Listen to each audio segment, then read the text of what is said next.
Good morning. Good morning. Please join with me in singing from the Teal hymnal for our opening hymn. It'll be number 1018, Come Go With Me. We'll be singing verses 1, 3, and 4 before returning to verse 1.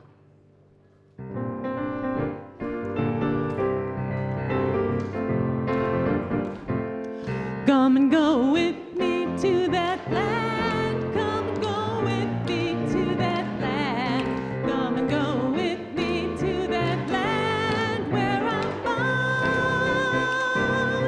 Come and go with me to that land. Come and go with me to that land. Come and go with me to that land where I'm bound. Justice, there'll be justice.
Please be seated.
I welcome you into our opening words this morning with a sense of flexibility of words and intention of humor.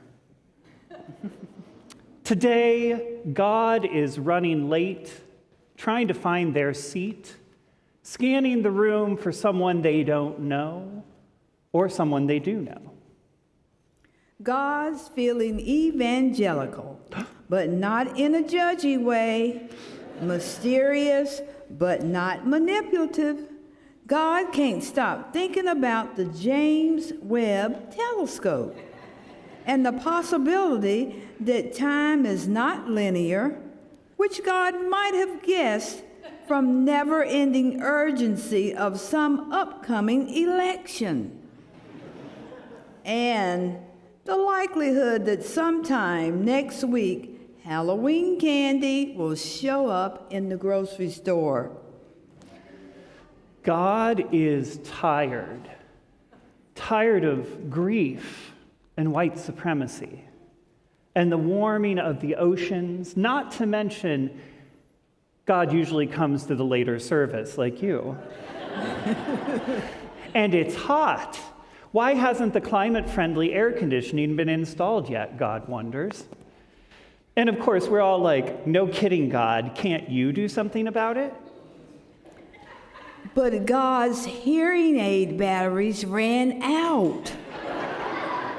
And they haven't had time to order more, or that's what they say when asked, and can you hear the question? But really, that last emergency room visit maxed their credit cards, and their partner's been working DoorDash for some extra cash, but it's just not enough. And really, God just wants to be present.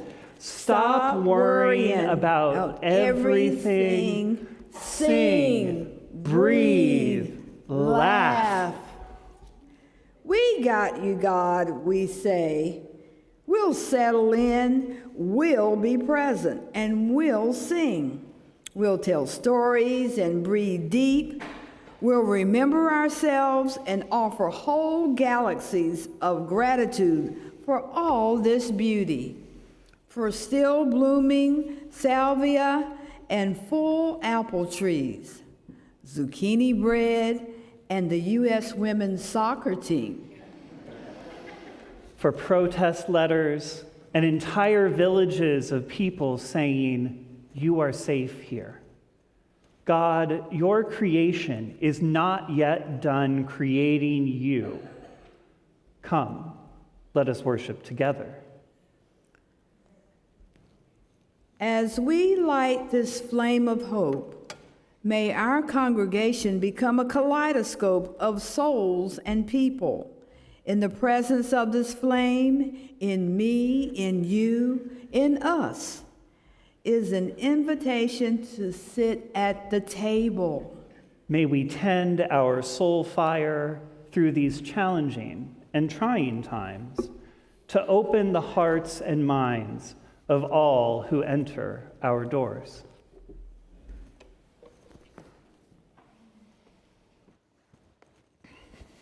Good morning and welcome. Indeed, the spirit of being a little bit late is with us as we open up our doors. It was in the reading, y'all. It was in the reading. Don't worry about it. Welcome to the Eno River Unitarian Universalist Fellowship, or ERUUF, as we like to say. I'm the Reverend Jim Lewis, and sometimes I have to look at my own script to make sure I know who I am. Minister of Lifespan Faith Development and Pastoral Care, and whoever you are, wherever you are from, whatever your race, gender identities, whomever you love, and wherever you are on your spiritual journey or in your search for truth, meaning, and liberation, you are welcome here in beloved community. If you are visiting with us today and you are so comfortable, I invite you to rise in body or spirit so that we might give you an ERUUF welcome. Is there anybody here?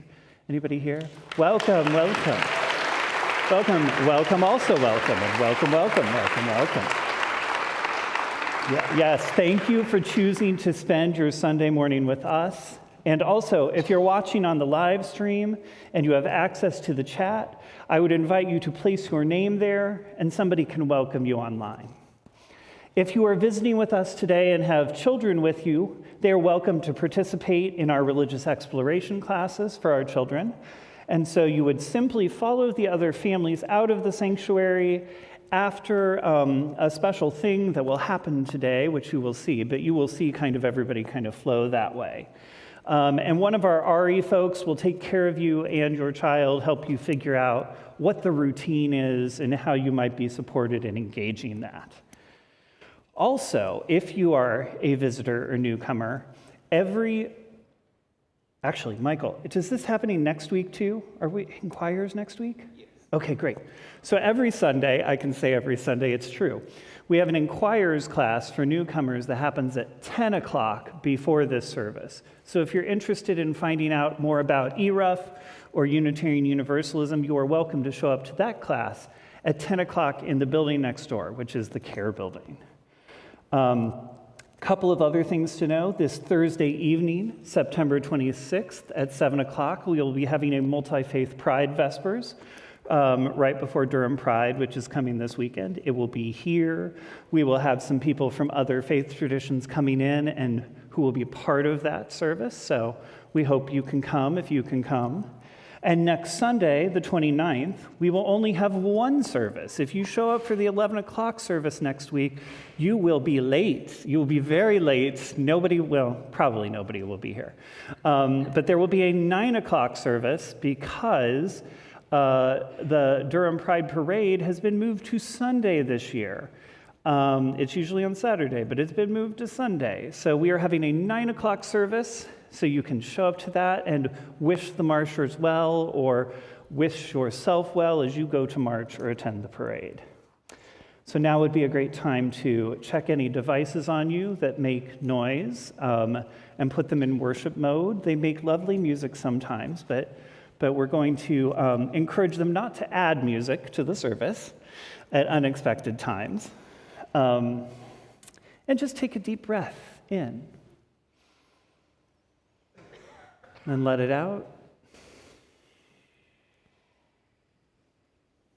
as we begin our time together.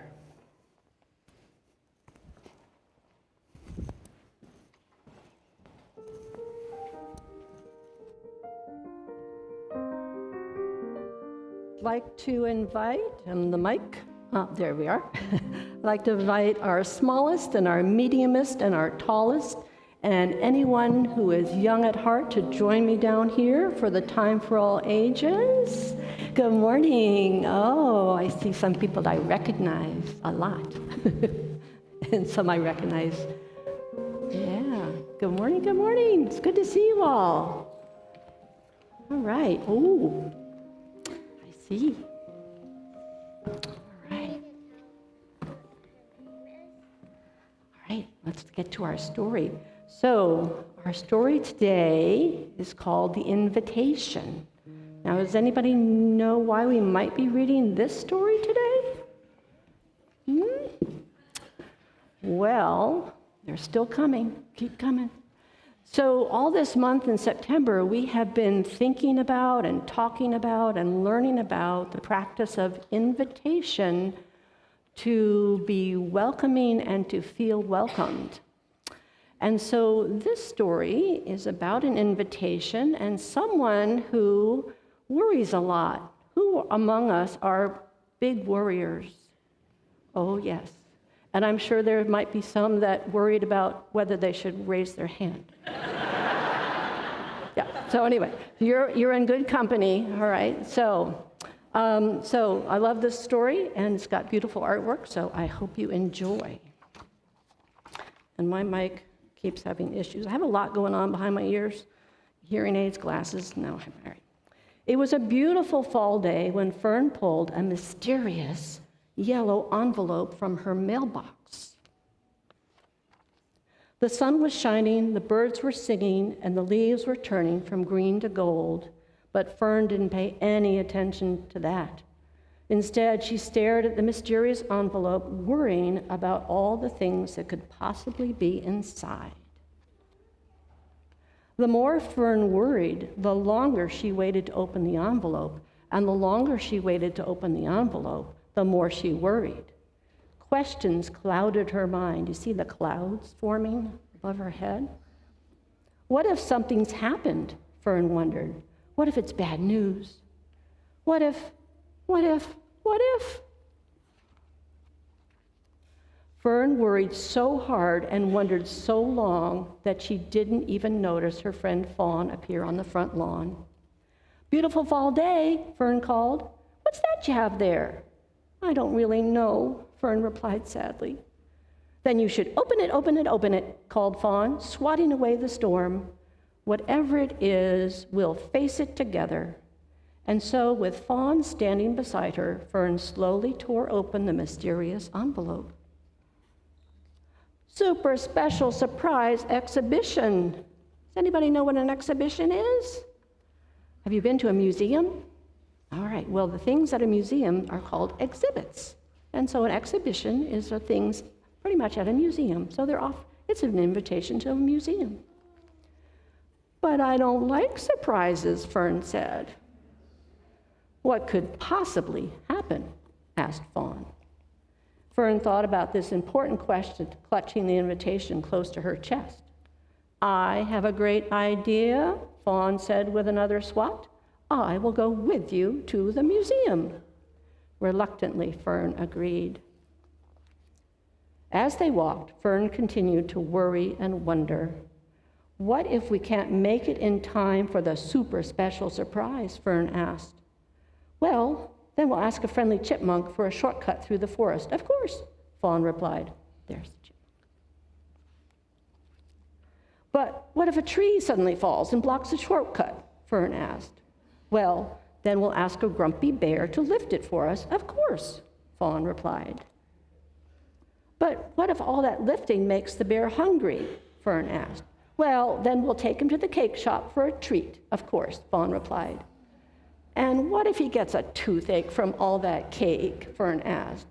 "Well, then we'll take him to a brave dentist." "Of course," Vaughn replied. "But what if a visit to the dentist makes us late for the super special surprise?" Fern asked. "Well, then we will ask the brave dentist for a ride in her little red car." "Of course," Vaughn replied. "But what if we get to the museum and we don't know anyone there?" Fern asked. "If you didn't know anyone there, why would you have gotten a super special invitation?" Fern thought about this for a moment. "Well, then I think we should introduce the friendly chipmunk, the grumpy bear, and the brave dentist to the stomping dinosaurs, spooky Egyptian mummies, and the giant blue whale, so they all know someone too," Fern said.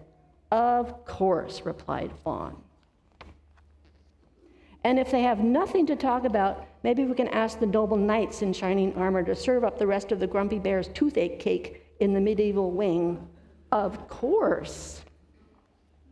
Much to Fern's very pleasant surprise, they had made it all the way to the museum. Fern suddenly noticed the sun was shining, the birds were singing, and the leaves were turning from green to gold. And what do you notice about the cloud above Fern's head? It's not so gray and dark anymore. She also noticed something else, lots of other guests with their own bright yellow envelopes. "Shall we go in and be surprised?" Fern asked. Vaughn asked. I knew I was going to do that. Fern took a deep breath. Of course, what could possibly happen? Ta-da! Looks good to me. Can you find Fern in the picture? Any clouds above her head now? No. Do you think she's having a good time? Yes. And yeah. And then, as quickly as it had begun, it was done. After all the talking, eating, dancing, singing, and being surprised by the super special surprise, the friendly chipmunk, the not-so-grumpy bear, the stomping dinosaurs, the spooky Egyptian mummies, the giant blue whale, the noble knights in shining armor, Fern and Vaughn all piled into the brave dentist's little red car for a ride back home. The sun was setting, the birds were going to bed, and everyone agreed that it had been a day full of wonderful surprises. Fern waved goodbye as the little red car drove away. And just before getting inside, she took a peek in her mailbox. All right, so for all you big worriers out there, I hope you find a fawn that will help you get aware of the possibilities. All right, well, thank you for listening, and you can go back to your seats because we're here. Don't go anywhere just yet. Oh, don't go anywhere. Oh, Yes, sorry. yes, it's okay. Oh, I didn't get that message. And I realize I have to stay a little bit far away because we have headsets, don't Okay. we? So we're going to do a very special thing now that I need your help for. So we are about to dedicate and honor some very important people at ERUUF for our year, and we are going to need your help and your help too. So we're going to honor and dedicate all the people who are volunteering in religious exploration, who've all gone through training, and you see in your classes each week. And because some of them are the people who support you, we're going to ask you to help us honor them with these flowers. So in just a moment, we're going to ask you to give them these flowers. But first, we need to do something special to them. I'm going to leave the flowers right here so I don't drop them with my shaky hands. But can you get your fingers ready for me? I want you to think about putting into your fingers all of the happiness and fun and joy and smiles that you can to give these RE volunteers the energy that they will need to go into those spaces and give you all of that energy back and ready. Now, can you wiggle those fingers at the roses for me? We're going to infuse them with all that good energy from you and even some of the people out there too. I love it. Give these roses your good energy. Now the roses are good and prepared. Thank you. So if I could have Melissa and Moritz come up. There's Melissa. Moritz is here somewhere. There we are. And they're going to be right here with these roses. So when I say go, you're going to very slowly come up and get roses from Moritz and Melissa that then you're going to give to the volunteers when they come down. You got it? Are you ready? All right, go. Go ahead and come up here slowly. No tripsies. So this morning, we dedicate our religious exploration volunteers who have been called to minister to our children, to our future. Without them to teach, nurture, challenge, mentor, our religious movement would be greatly diminished. Indeed, it would die. Religious exploration is a lifelong process which integrates the wisdom. Oh, stay up here, though. A lifelong process which integrates the wisdom of the world's religions and philosophies with our present experience of reality and hope for the future. At this time, I would invite our volunteers to come forward, receiving a blessing of a flower from one of the children as you do. And children, you stay up here so that they can get the flowers from you.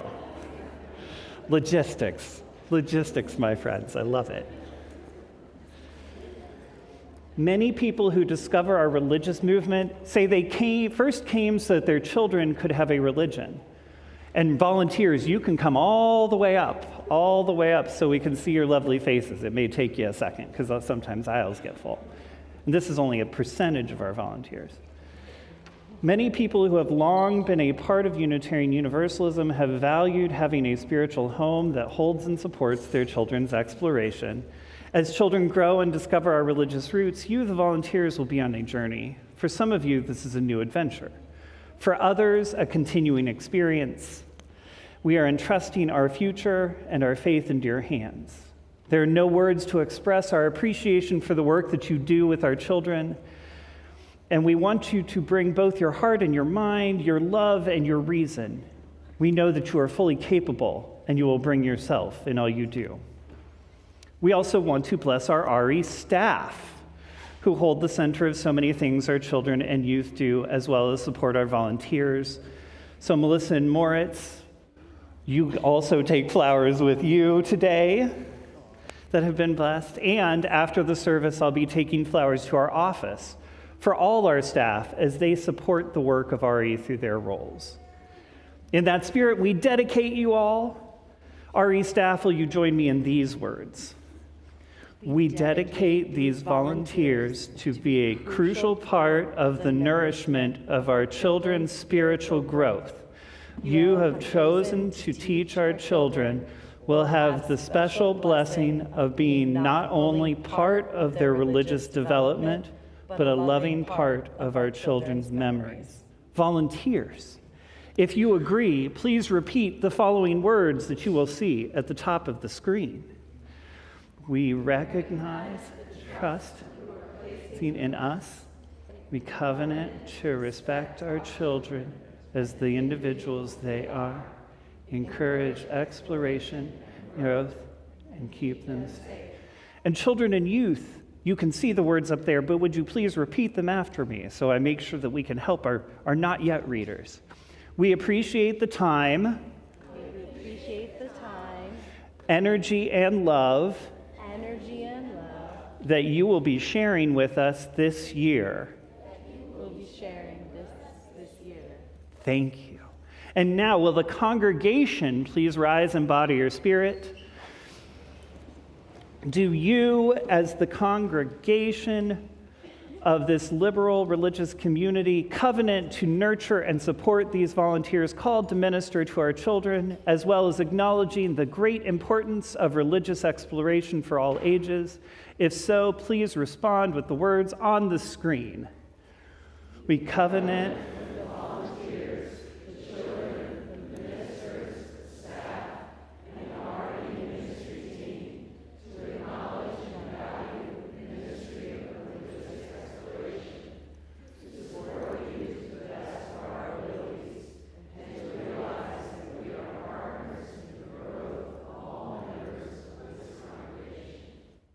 Thank you.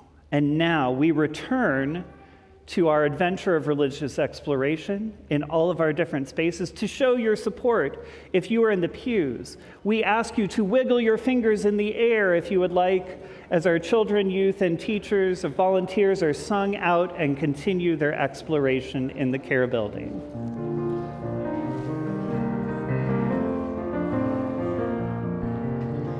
Peace, salam, shalom. Peace, salam, shalom.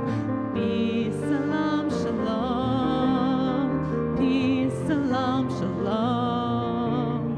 Peace, salam, shalom.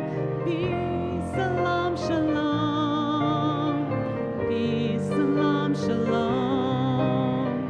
Peace, salam, shalom. Peace, salam, shalom.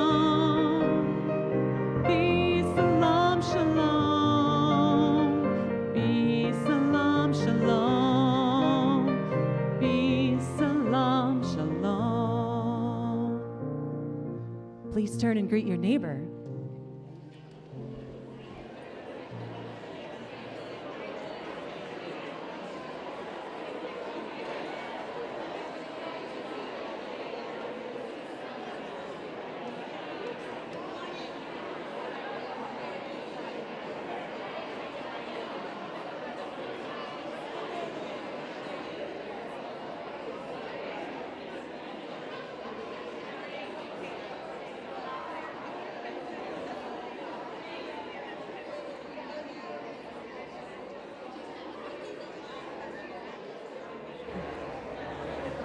Good.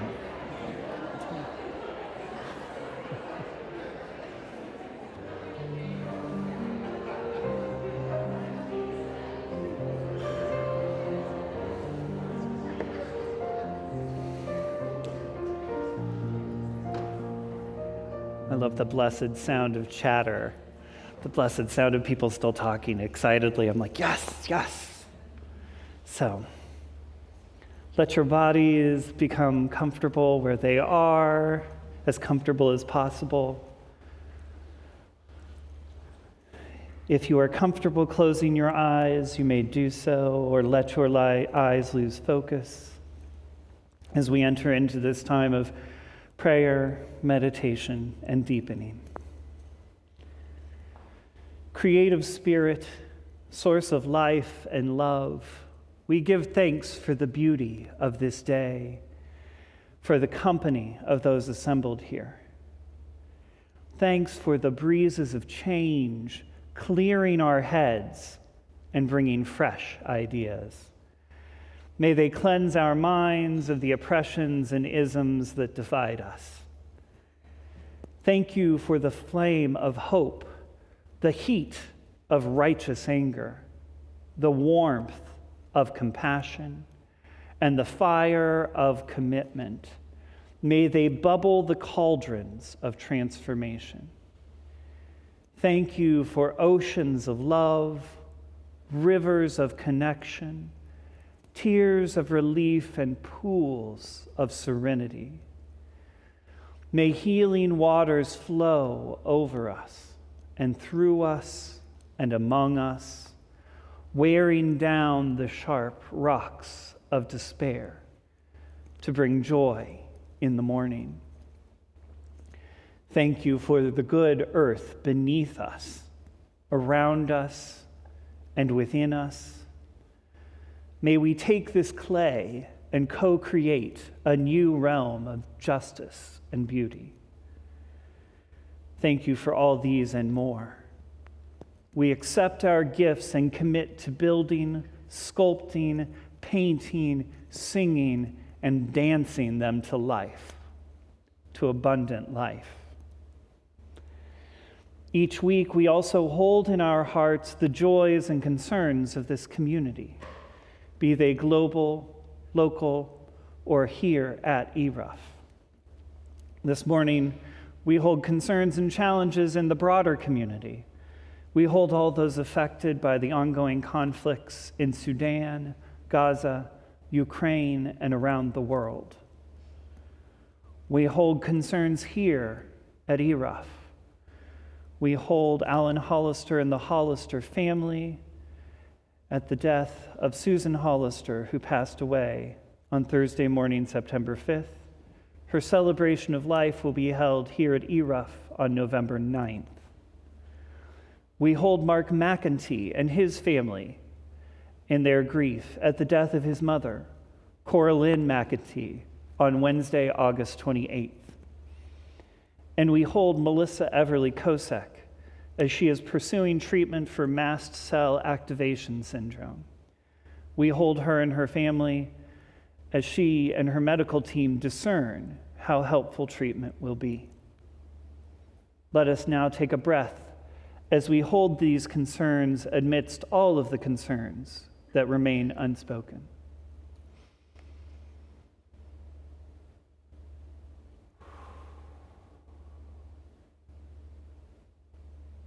And also, let us take a moment to hold all those joys and possibilities that mingle amongst us, that at this time also remain unspoken.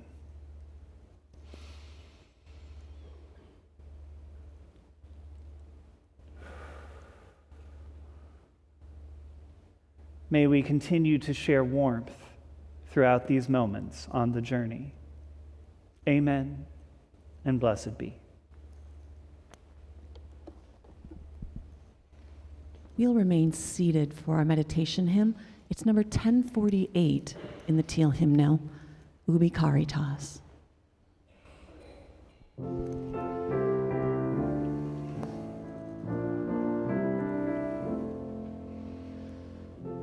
Ubi Caritas et amor. Ubi caritas Deus ibi est. Ubi caritas et amor. Ubi caritas Deus ibi est. Ubi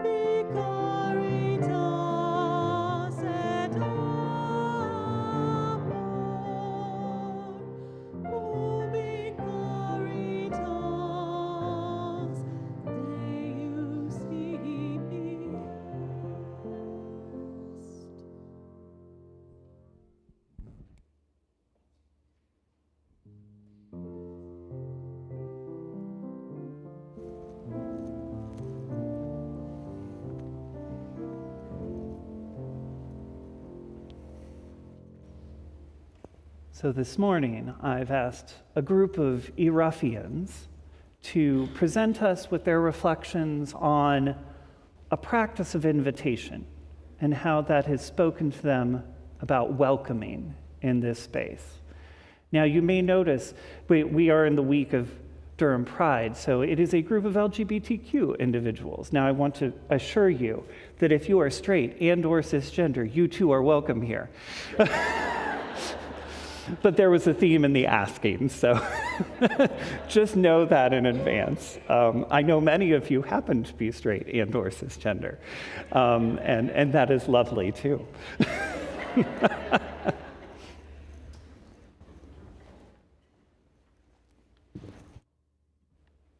Good morning. When I returned to ERUUF, having been a member in the 90s, I knew from my past experiences here that it would be a different style of worship for me and my partner. We were both coming from Christian backgrounds. I was coming from Imani MCC, a gay-oriented but not exclusive church. She came from the Church of Christ Christian Fellowship. We wanted a place to worship where our relationship would be respected and a place to share our world with others. The first person to approach us was Barbara Busey. She walked toward us, welcomed us, chatted, and led us to the choice of seats. After service, she looked for us and showed us the fellowship hall, where we talked and I had coffee, my favorite thing to do at ERUUF now on Sunday mornings. In the pulpit that Sunday was also Reverend Jacqueline. I said to myself, things are progressing at ERUUF. When I attended here in the 90s, you could count the number of brown people in the church on one hand. On the way home, we discussed how we felt welcomed by Barbara. She had taken the time to follow up on our visit after service. So unique. We decided to make this our place of worship, to work on our world issues that are important to us with people who also cared, although they come from many different backgrounds and points of view. There is a oneness I feel here at ERUUF, a love so deep it can't seem unreal. It seems unreal, but it's not. Love is center. I know this because I've tried being myself in other religious congregations and found myself being denied full disclosure of my sexual orientation, worldviews, and religious opinions. Author Esther Hurlburt, a Unitarian Universalist, shares this in her poem. It is not always easy to find love at the center. It is not always easy to find love at the center. There is not a set of easy instructions numbered 1 through 7, or maybe 8. It is not always easy to find love at the center. Today in Covenant, we celebrate our living tradition, which invites us to take deep breaths of fresh air into the newness of every day, so our minds and hearts and spirits will be continually nourished. It is not always easy to find love at the center. So for today, we gather in Covenant to celebrate the reality that love is at the core of our beings, and that love will guide us if we open ourselves to the challenges which love requires of us. May we accept this challenge with dignity and grace. I accepted this challenge extended to me upon the first welcoming.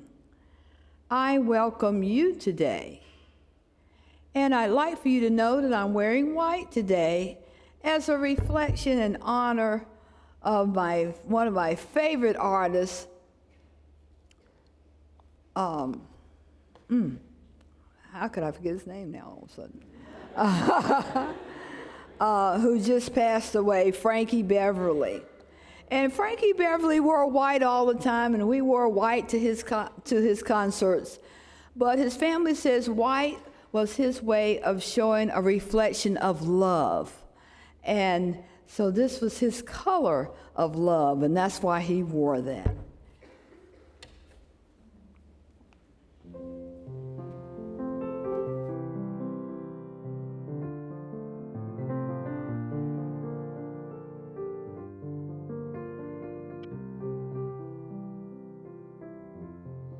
I hadn't been part of a spiritual community for 5 years before I came to ERUUF in 2022. This was a pretty big deal. I'll list the reasons why. I had been raised in an evangelical conservative church and attended a Christian school for pre-K to 12th grade. I was very involved in youth group, went to church 3 times a week, attended a Christian college, worked at a Christian nonprofit after graduation, graduated from Duke Divinity School, and then became a United Methodist pastor for 2 years. I was pastor in 2016 when it became clear that the values of my congregation differed wildly from mine. I didn't really feel fully welcome there or like I could be my authentic self. At that point, my Christian identity was wrapped up in social justice models of living out the faith that didn't resonate with many members of this rural North Carolina church. Because of that experience, I left that congregation and ended up leaving the faith entirely. It was only because of meeting my now wife, Susanna, who had already been a member of ERUUF, that I decided to give a spiritual community another try. In the years between pastoring and joining ERUUF, I gained new insight into my sexuality and I accepted my queer identity. Recently, the United Methodist Church has split over the issue of human sexuality. Some churches decided to be open and affirming, welcoming LGBTQ members and pastors. Churches that aren't open and affirming have left the denomination, including the church that I was a pastor at. They left because they did not want to have to accept a queer pastor if one was assigned to them.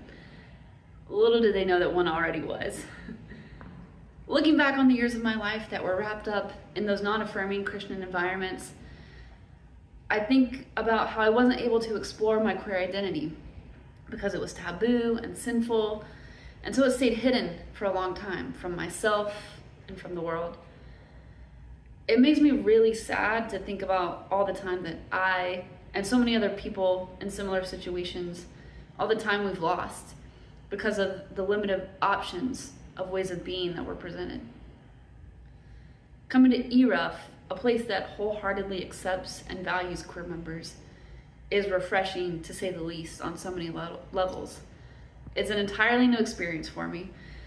I didn't really have any relationships with other queer people until just the past few years, and I'm so grateful for the diverse queer community that's present here. Being able to build friendships with queer members of various ages and identities has been a really healing experience for me. Earlier this year, I participated in the trans inclusion class that was hosted by the Pride Plus and multicultural teams. In this class, people got to talk about how their own gender identities were formed and the expectations that have been placed on them because of that. And we talked about how we can be a more welcoming congregation to people of all gender identities. Through this class and through the reflections I had after, I realized that non-binary is probably a more accurate representation of my gender than female, and I've added they, them to my pronoun list. This opportunity for learning more about who I am is possible because of the welcoming and inclusive learning environment that ERUUF created. The ability to sit next to my wife in church and put my arm around her in service heals something in me every time that we're here. I pushed down so much of myself for a long time because of the messages I got about how I wouldn't be accepted, about how a queer lifestyle is extravagant, that coming to ERUF and just being able to just be feels extravagant. What feels even more exciting is that I'm pregnant and I'm due in January. And Susanna and I cherish the fact that this is a spiritual community where our child will be encouraged to think freely, ask questions, and that they'll be accepted and loved as they are. I am so grateful to be part of this welcoming community, even and especially as we continue to challenge ourselves to be more open, more welcoming, to stretch ourselves and get uncomfortable if we need to, so that everyone who joins us can know their inherent worth and dignity.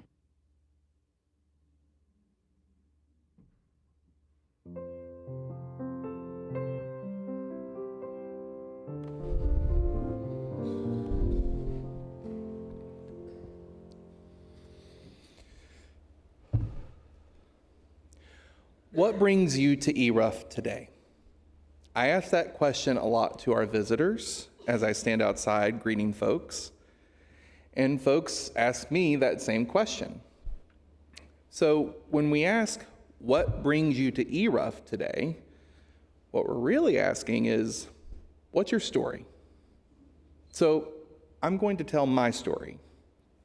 But first, y'all have to ask me the question.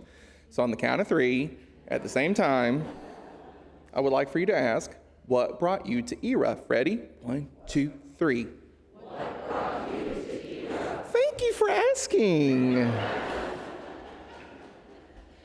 What brought me to ERUF was the need for community and the need for work. From 2021 to 2023, I was unemployed. During that time, I was taking care of my mother, who had been diagnosed with Alzheimer's. I was trying to be a positive, good, and loving parent to 2 rambunctious, amazing, wonderful little boys. And I was trying to live true to myself as a non-binary queer person. I had my husband, Morgan, who is an absolutely wonderful, good man. An example of this, he got me Ben & Jerry's peanut butter and s'mores ice cream last night because I had a long day yesterday. Thank you, honey.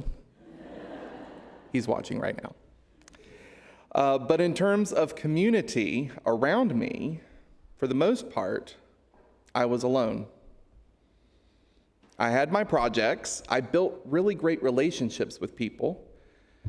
But after I came out as non-binary during the pandemic, my family and I endured discrimination that made us move homes. For 2 years, I dealt with the struggle of being a queer parent. I watched the horror of my mother slowly fading away right before my eyes. And as the bills piled up, I desperately felt the need for employment just as much as I starved for community. Someone I know suggested I check out ERUF, so I looked it up. And I knew immediately that this would be a good place for me, and I saw that they were hiring for an office tech assistant position. So I put in my application, but I was terrified. You see, employers in the past, not all of them, but some, have been harsh to me. I've been called the F word to my face by my boss in the workplace. And because of all of that, I had zero trust when I joined the staff at ERUF. I was depleted. However, this community opened its arms and its heart to me. For 5 months, I enjoyed, lived for, and was grateful for that welcome. Then in May of this year, I found myself charged with leading that same welcome to others. It was a challenge from the universe, and I took it on as membership director, and I haven't looked back. I feel connected, I feel loved, I feel employed.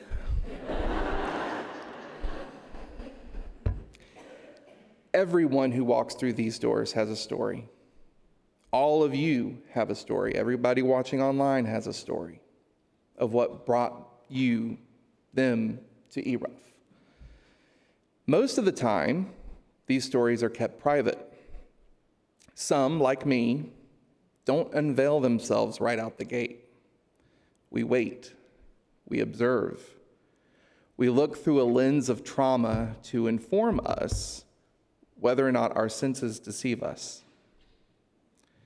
Some folks might question, is this truly a welcoming place? Or is it going to be just another line for them to use me and my wallet? And because of that, not everyone who walks through these doors are primed to feel welcomed. Some question that welcome, and some are skeptical of it. I'm 100% confident that there are visitors who I have encountered who may not have felt the welcome that I intended for them to feel. Because when you've been burned, like a lot of us who come to Unitarian Universalism do, accepting a welcome from new faces is not always easy. And for that matter, being the welcoming face is also not easy. And for those same reasons, it takes practice, it takes discipline and courage. It can be hard, it can be uncomfortable. But to welcome a person into our community is to welcome the essence of who they are.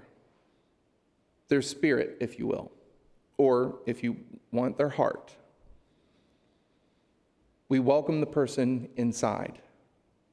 We welcome them immediately, unconditionally, and when we do that, we build trust. We establish a covenant. In some cases, we build a bond.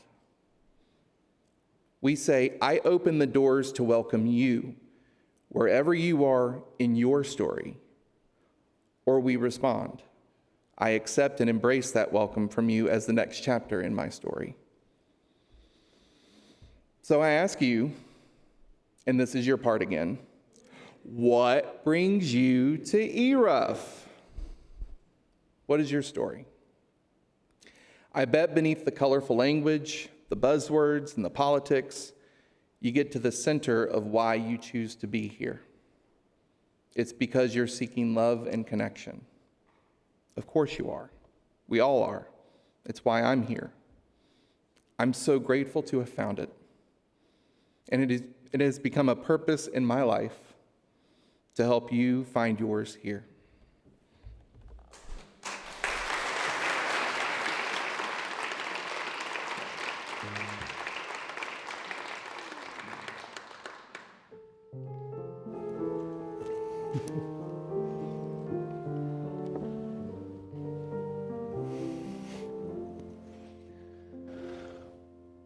Part of the marvelous thing about asking people to do reflections is I get to throw something out there and I get to see what they come back with, and then I have to figure out what I'm going to say.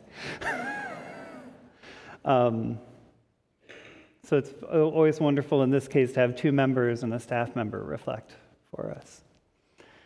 So more than 20 years ago, my initial invitation to a UU space was indirect, coming from an online post about a PFLAG group that met there. That PFLAG meeting led me to pick up pamphlets about Unitarian Universalism, which led to a more direct welcome the next Sunday from congregants and an invitation to keep showing up. Since then, I've spent time with 7 different UU congregations, sometimes attending, sometimes working. In those spaces, I've encountered a diverse mix of what invitation looked and felt like, and how the actual welcome was beyond that invitation.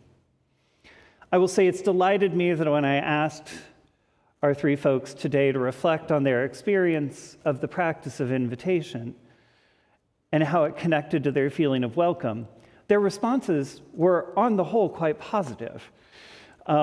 Surely that is because ERUUF and Unitarian Universalism is perfect and righteous and flawless and never erring, never makes mistakes, and each of us is perfection and only has to, every human we've ever talked to has loved everything we've said, correct?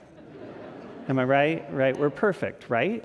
No, of course not. There's no such thing as perfection. I'm sorry to make the perfectionist cringe out there, but we can't get there.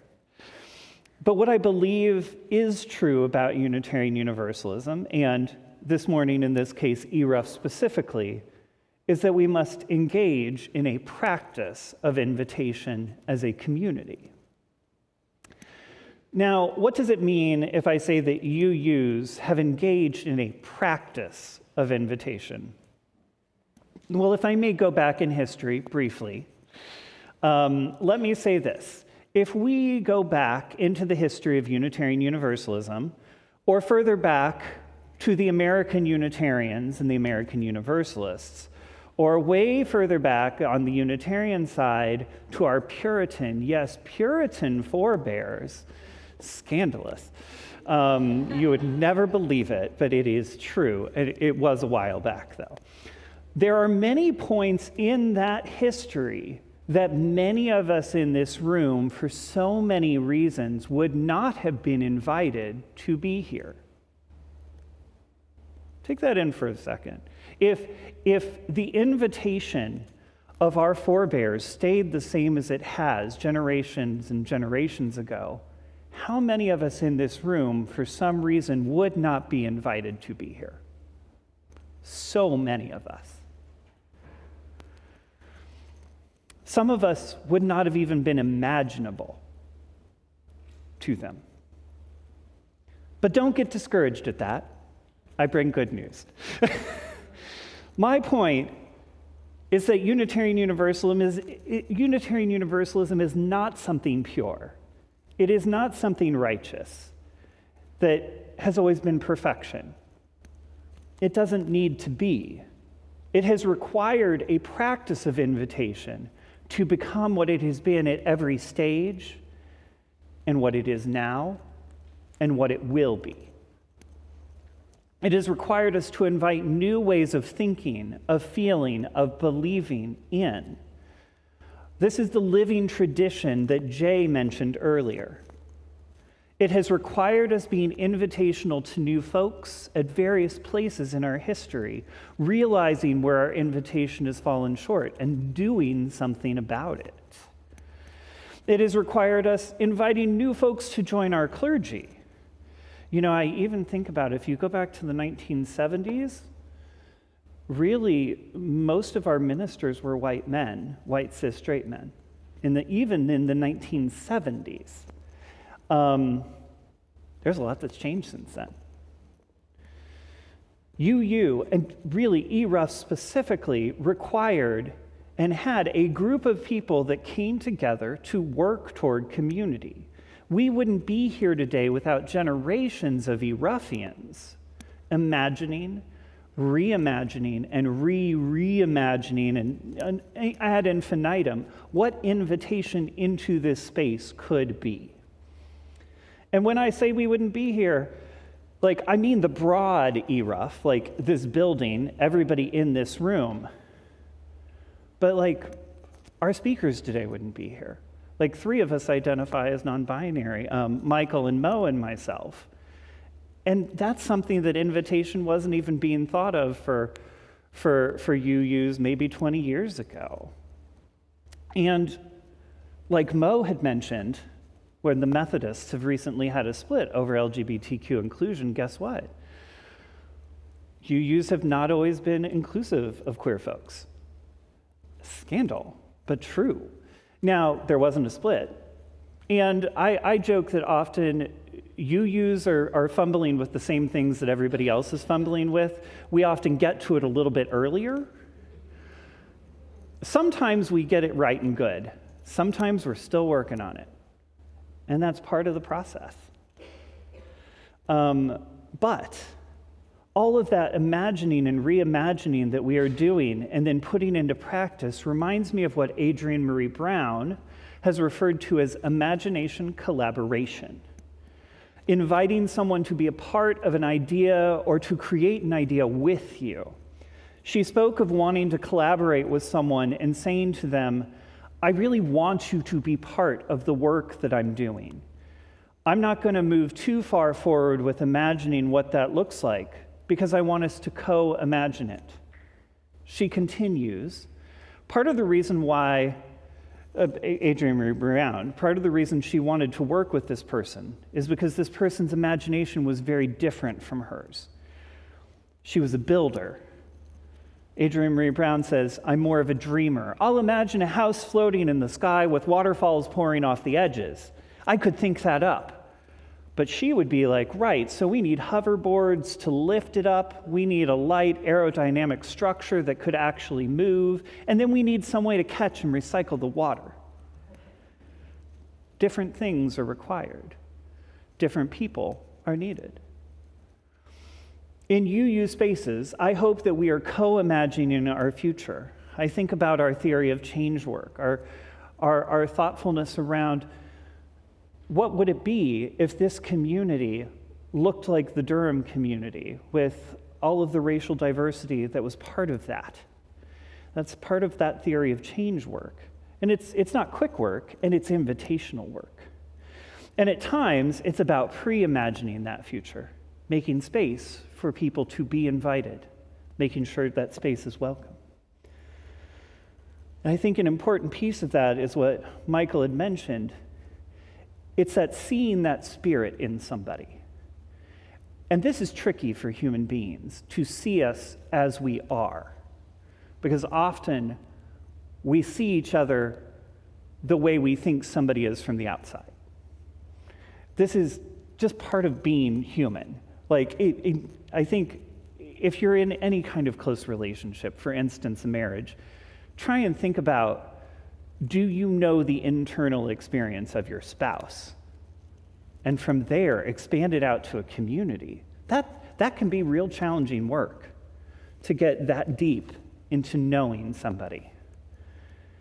And so it takes work for us to come together and to really know each other, and to welcome each other deeply. Now, I'm not saying we're ever going to get quite that deep. I understand. You got a lot of time if you got a spouse. You spent a lot of time with them, probably. But one of the places where we're exploring this in religious exploration with our volunteers is around neurodivergence. Because a lot of the time in this world, we expect that everybody knows how everybody's brain works, and like all of our brains work the same way, and we all get things in the same way. But is that true? No, it's not. And so how do we celebrate and invite in folks, in that case, our kids, whose brain works a different way?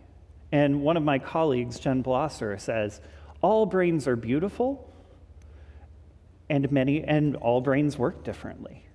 And so, like, how do we welcome and love all of those brains, because they are all beautiful? And guess what? This is true of the adults in the room too, isn't it? Because there's a lot of our brains work differently, and they are all beautiful. So as you go forth this fall, desiring to practice invitation, desiring to live into this UU living tradition, live into the work here that our ERUUF forebears have done, and let go of some things, but let in knowing people deeply and their spirits. Let us continue to co-imagine what this ERUUF space can continue and evolve to be. Amen and blessed be.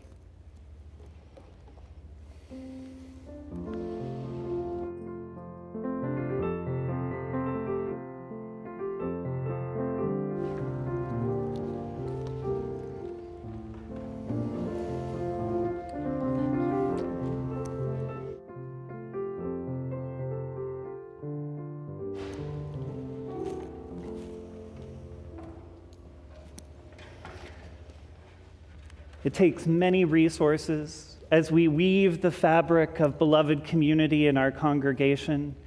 It includes the offering of our time, of our talent, of our creativity, our imagination, our co-imagination, and treasure. All given as we cultivate hearts of generosity toward our mission, vision, and work in the world.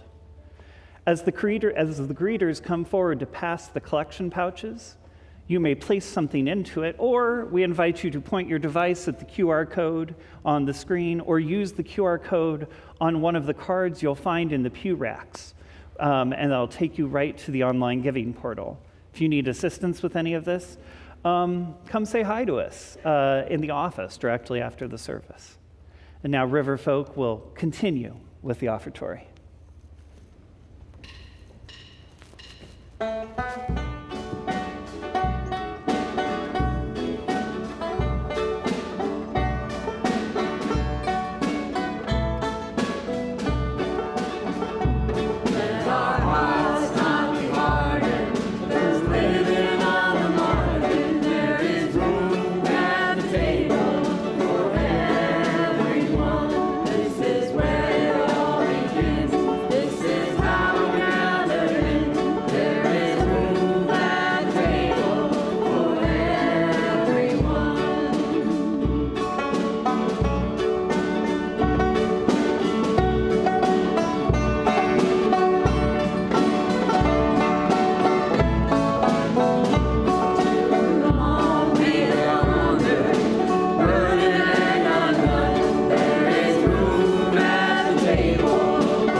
We give thanks for all the many gifts of beloved community, especially the gift of belonging.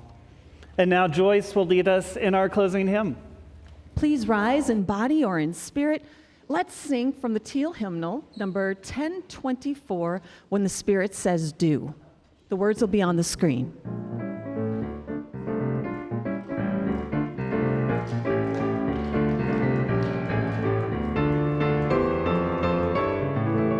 You've got to do when the Spirit says do. You've got to do when the Spirit says do. When the Spirit says do, you've got to do. Oh Lord, you've got to do when the Spirit says do. Spirit says do. Spirit says do. Spirit says do. Spirit says do. Spirit says do. Spirit says do. Sing. You've got to sing when the Spirit says sing. You've got to sing when the Spirit says sing. When the Spirit says sing, you've got to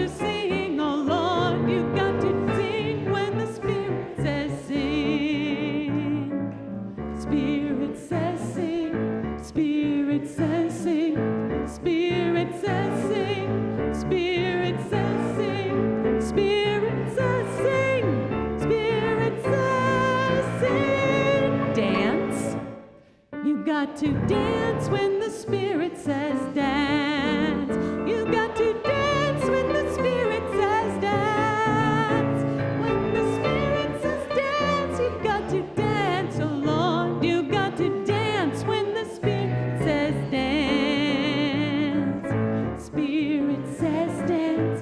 Spirit says dance. Spirit says dance. Spirit says dance. Spirit says dance. Spirit says dance. Do. You've got to do when the Spirit says do. You've got to do when the Spirit says do. When the Spirit says do, you've got to do, oh Lord. You've got to do when the Spirit says do. Spirit says do. Spirit says do. Spirit says do. Spirit says do. Spirit says do. Spirit says do. Spirit says do. Yeah.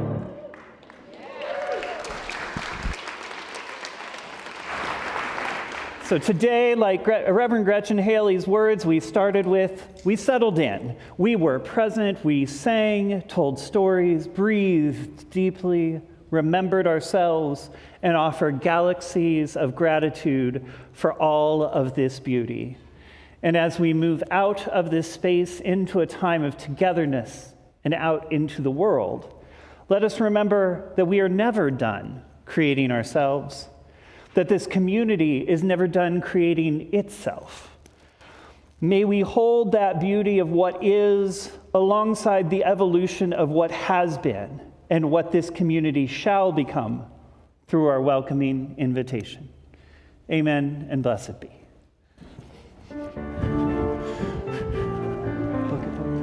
Book.